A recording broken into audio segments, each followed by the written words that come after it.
Vincent Malloy is 7 years old. He's always polite and does what he's told. For a boy his age, he's considerate and nice.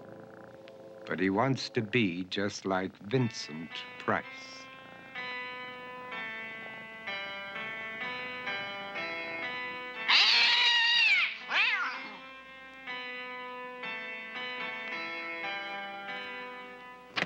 He doesn't mind living with his sister, dog, and cats, though he'd rather share a home with spiders and bats.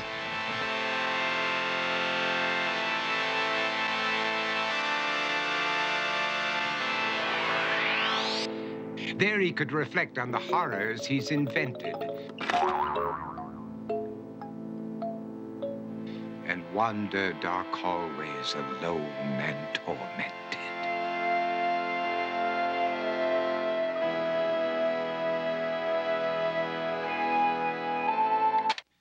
Vincent is nice when his aunt comes to see him, but imagines dipping her in wax for his wax museum.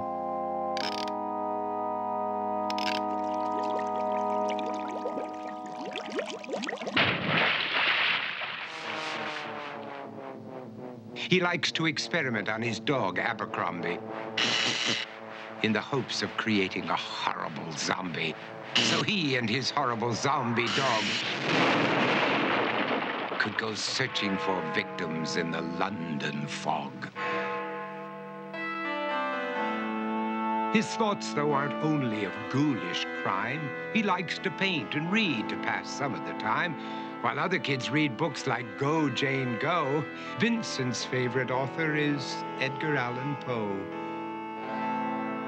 One night, while reading a gruesome tale, he read a passage that made him turn pale. Such horrible news he could not survive, for his beautiful wife had been buried alive.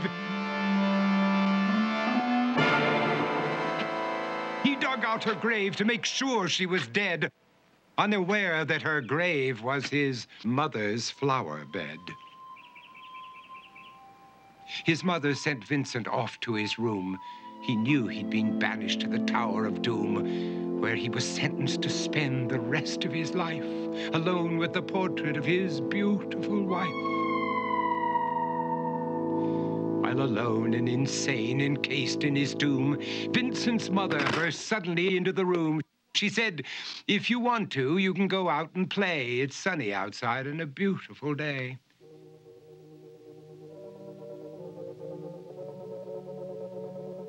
Vincent tried to talk, but he just couldn't speak.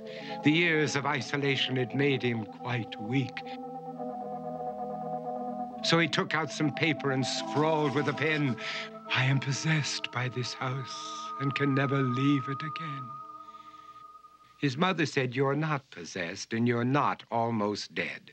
These games that you play are all in your head. You're not Vincent Price, you're Vincent Malloy. You're not tormented or insane, you're just a young boy. You're 7 years old and you are my son. I want you to get outside and have some real fun." Her anger now spent, she walked out through the hall. And while Vincent backed slowly against the wall, the room started to sway, to shiver and creak. His horrid insanity had reached its peak. He saw Abercrombie, his zombie slave, and heard his wife call from beyond the grave. She spoke from her coffin and made ghoulish demands, while through cracking walls reached skeleton hands. Every horror in his life that had crept through his dreams swept his mad laughter to terrified screams. To escape the madness, he reached for the door, but fell limp and lifeless down on the floor. His voice was soft and very slow as he quoted The Raven from Edgar Allan Poe. "And my soul from out that shadow that lies floating on the floor shall be lifted nevermore."